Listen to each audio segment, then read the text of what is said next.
This video is an excerpt from Jude Dupera de Ville's science fiction novel, The Snapdragon Code, now offered on Amazon Books. Please watch, learn and enjoy.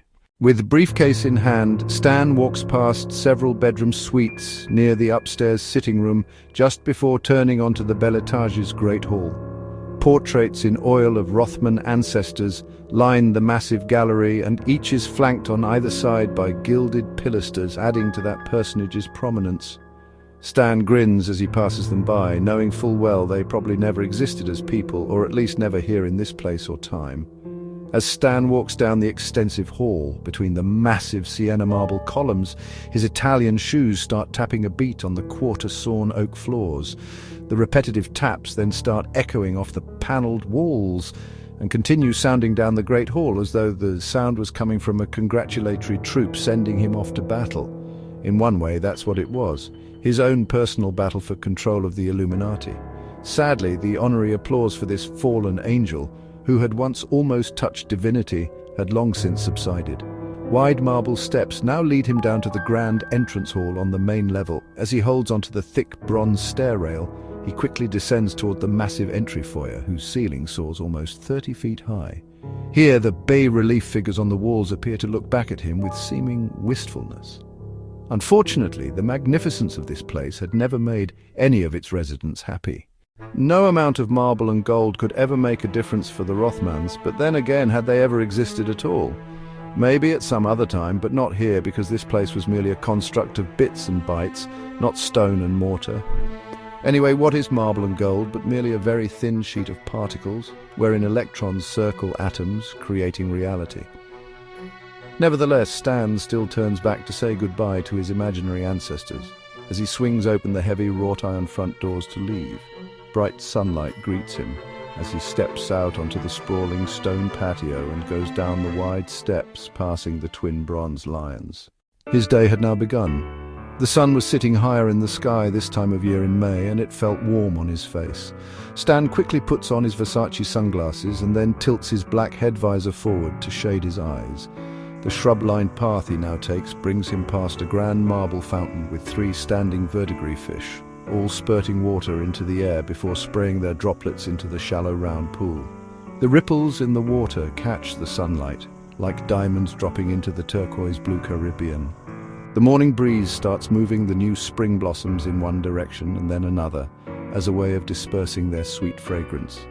Stan stops to sit on one of the ornate copper benches placed around the pool, where he can face the sun and let its rays warm him.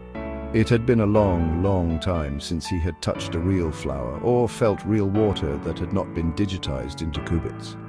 There was no actual difference, except that he knew there was. All his experiences came from virtual heavens. That was it. Nothing was real anymore, and he knew it. The only time I get any peace is when I'm here. I'll make believe this is not make-believe, Stan tells himself. Before, the games were everything to me, but now I wonder whether they really were. It's hard to still want something when you no longer even care about it, he reflects. I wonder if any of them really still care either, he says out loud. By them, he meant the people who followed him here. Anyway, I started this whole mess, and now I will have to finish it. Shrugging off these thoughts, Stan gets up and starts walking the path towards the topiary garden, where the leafy kings and queens, pawns and rooks were all ready to play chess on the mowed squares. The pieces were always perfectly trimmed and bounded by fleur-de-lis-shaped shrubs outlining the board.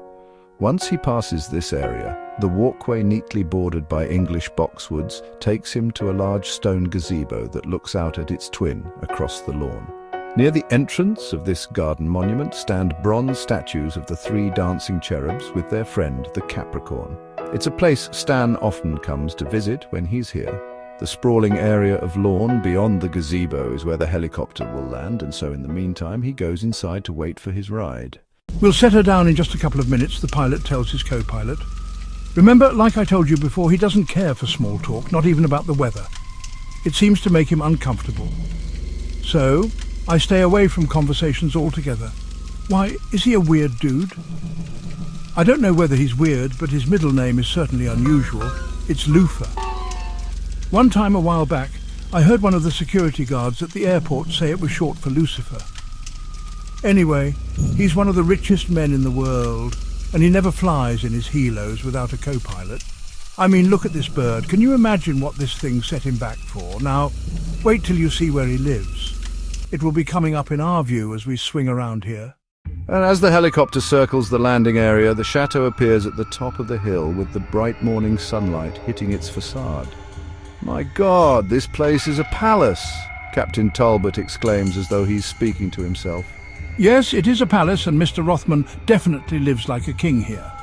Some say he is a king for reasons I'll explain later. Okay, this is where we'll put her down, and let me repeat, yes sir and no sir, but that's it, Captain Murray says. As the chopper touches ground, both pilots see Mr. Rothmann coming towards them.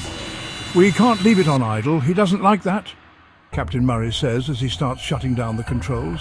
Then they both scramble out and stand at attention on either side of the entry door. "Good morning, sir. This is Captain Talbot. He and I will be your pilots today going into Paris. The weather is perfect for your flights today. Will you be carrying any luggage?" Stan simply shakes his head no, while showing them his briefcase and tote bag only. "Well then, Mr. Rothmann, if you're ready, we will get going."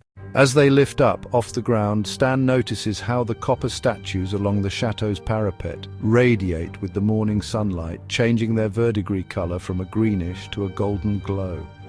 Stan thinks for a moment that these pilots may not be any more real than the statues up there on the roof. One never knows for certain who's real and who's a fill-in in virtual environments. So once again, Stan now feels totally alone, like the stranger in paradise in his favorite old song. Putting his headphones on and taking one last look at the chateau as they spin around, Stan says au revoir to his favorite place on this planet. After only 30 minutes into their ride, Captain Talbot is already phoning the jet's steward to let him know their estimated time of arrival. After 20 minutes in the air, the sparse countryside gives way to villages and then to the City of Lights. When they arrive at the Paris airport, they have the landing pad all to themselves on this Friday morning, so after briefly hovering over the target, they drop down effortlessly like a dragonfly onto its water lily. Right away, Stan can see his private jet waiting for him there. It's just a short ride in the limo to where the Gulf Stream is parked.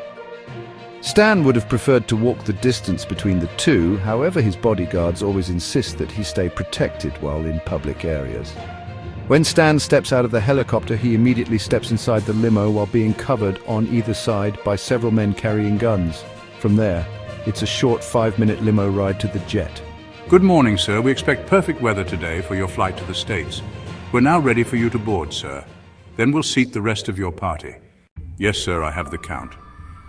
We'll park the jet at the Portland, Maine International Airport and from there use the chopper to get to Bretton Woods, which is roughly 90 miles away. I've already made the necessary arrangements for that trip, and so we're set, McCarran says in his usual reassuring manner. Today, we have 2 flight attendants on board for your 6-hour trip to New York City. They will be happy to take care of anything you need during your flight. My co-pilot today is Captain Connell. I think you've met him before. As I mentioned, the weather is clear all the way to New York, and since we've just come off of maintenance, we are in tip-top shape, as they say. Stan was already halfway up the ramp stairs, even before Captain McCarran had finished his last sentence. He wasn't really interested in speaking at length with people he felt were, well, quite possibly traitors or imposters. Stan quickly goes over to his usual seat and hopes for minimal interruptions from now on. Although his bodyguards are on board, they're seated in the back section and understand that they are not to bother him unless called upon, of course. The plane itself epitomizes luxury accommodations with seating for as many as 19 passengers, in addition to the 2 pilots and 2 attendants. Stan had purchased the jet mainly because it could travel straight across the Atlantic without refueling, and this jet did just that, in total luxury. Stan can hear the engines start up just as he buckles up in his white leather recliner. He presses the seat's heat and back massage controls and then opens up his laptop to the conference speech he will be giving. He wants to go over it again so he can underline which parts he must emphasize. He plans on appealing to the attendees' sense of loyalty to their own kind, as well as their sense of pride in their accomplishments so far. Although that tact had not exactly been successful the last time they were all together, Stan intends to bring it home to them this time. What can he expect from them now, he wonders. They're disappointed with me and disillusioned with our progress. I understand that, but this time I have new stats to report on. Our defensive satellites are in place, and surveillance of the masses has ramped up since the majority of humanity has been nanotagged. Eventually, there will be a lot fewer of them anyway, and therefore much easier to control. That thought alone makes him smile as he slowly runs his fingers through his perfectly coiffed hair, a habit he had begun recently. Just as Stan starts to read over his speech, he can feel the jet accelerate and rotate upwards. I've got 6 hours ahead of me, so I should be able to finish this speech off by the time I get to the city. Then tonight I'll watch the tourists on Madison Ave and dine alone, on the penthouse terrace. At least I've got that to look forward to, he reminds himself. By now the heated massage had started to relax his tense lower back muscles. We have reached cruising altitude. If you would like to get up and move around, you may do so. My name is Valerie. Is there anything you need, sir? My name is Valerie. Is there anything you need, sir? Yes, I would like coffee, along with one of the scones I brought on board. I will let you know later if I want a cocktail. Yes, sir, right away. Valerie answers politely, while knowing immediately what kind of person she was dealing with. Stan begins reading the salutation of his speech. Good afternoon, honored guests and esteemed friends. Note to self, bow to the audience. Let me say how eternally grateful I am for your enduring allegiance to our cause, both then and now. I will never forget what all of you have sacrificed to follow me here, to this less than idyllic planet. I hope the amenities that this unique location is providing you, right in the heart of these picturesque white mountains, has distracted you for at least a little while. Being here today in Bretton Woods, I feel honored to be able to meet with all of you in such a historically significant place, both to the world of finance and to the world in general. I say this because what has been decided here and what will be decided here will have global impacts.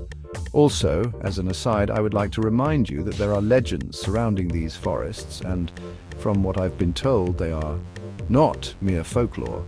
No, the rich earth that feeds these old-growth trees near this president's lodge has engendered powerful monetary spells that seem to have worked sometimes like magic. As proof, consider that the decisions made here back in the mid-20th century still stand today, unbroken. However, now may be the right time to consider implementing a new set of monetary regulations. A new reset, if you will, that can once again change the entire world's balance of power, while at the same time consolidating our own. As we have agreed, the days of the US dollar's hegemony as a reserve currency will eventually fade, whether or not its citizens can accept the repercussions. Then an interruption with blue shoes stops by. Stan could see her feet and then the tray she was carrying. However, he chose not to acknowledge her presence at all. To Stan, she was less important than the shoes she wore. Jenna remembered that it was best not to speak to him as well. She had worked his flights before and recognized what he was, a man without concern for others. As soon as she leaves, Stan stops to sip the coffee and munch on his orange-glazed scone, his first reminder of his not being at the chateau. A few minutes after that, he gets up to walk around and use the lavatory. Once back in his seat, he quickly checks his numerous emails. He could see that his office secretary had already replied to many of them. The ones not yet attended to were those marked private for Stan's eyes only, and he intended to take care of those himself. Because the US markets had not yet opened for the day due to the time difference, Stan took a moment to once again quickly check the GCP color dot for any changes, more so out of habit than real concern. Surprisingly, there were periods of yellows and reds, but it seemed everything had normalized back to the green dot at the Global Consciousness Project. I'll check the news to see what might have affected the readings earlier. Maybe it was just a glitch in the matrix, he told himself while chuckling. Before resuming his work on the speech, Stan took some time to get up and stretch his legs again. They were flying above the clouds and almost keeping up with the line of the rising sun. Stan would arrive in New York City at just about the same time that he had left Paris due to the over 6-hour time difference. He would have plenty of time to finish up his work in the next 2 hours and then maybe catch a nap after lunch. Thinking back on the words he had prepared, Stan realizes that it reads like a manual for world domination, probably because that's exactly what it was. Only he and his own people would believe its literal translation. Stan had been against the Council's plan of forced retraining from the beginning. He felt all the trouble had begun with the introduction of the newer androids. If the androids had not been created equal to the analogs with their cloned bioneuronics, none of this would have happened. No war, no disruptions, and their perfect lives would have continued on indefinitely. Here in this heaven, we have no way of knowing who's analog or who's digital. We just can't tell the difference between the ancients and the androids. The Council had no business authorizing the creation of bots identical to themselves. That was Stan's opinion. He wondered whether the origin of the words, angel and devil, could have come from the words analog and digital, since that's exactly who we are. Fallen angels and they devils. How could the Council have expected us to treat bots as equals? It's absurd, he says out loud, and then reminds himself that soon things will be back to the way they were. Then my people will recognize the work I've done for them. After his musings, Stan returns to his seat and continues to rework his speech. By the time he finishes, 2 hours have passed and the completed draft is ready for presentation. The speech should take no more than 30 minutes, so that will give my audience ample time for questions. Now I deserve a cocktail, he decides, as he motions to the mannequin waiting to serve him. A gin and tonic? Beefeaters only. Stan orders as he sits back, shuts off the heated massage, and listens to the humming of the jet's engines. This weekend will give me time to mend fences. I need them to work with me and not against me, he reminds himself. If we don't work together, we'll end up being no better than a bunch of natives fighting over coconuts. Stan was drinking gin today, and probably would have another later since he didn't have to worry about being on top of his game. After a few minutes, his Caesar salad and salmon entree arrives. Then, after finishing his lunch, he puts his feet up and begins listening to the news. Surprisingly, he quickly falls asleep in his recliner at 25,000 feet.